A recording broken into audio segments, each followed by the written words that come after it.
Hi,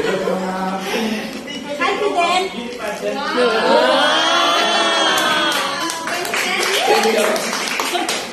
Good morning, everyone.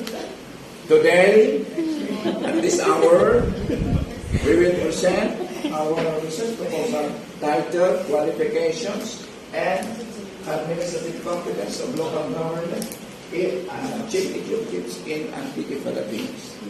As our background information of this study, sige na, that's it.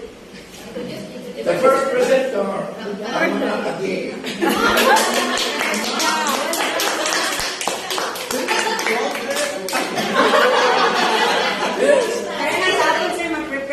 Title page lang.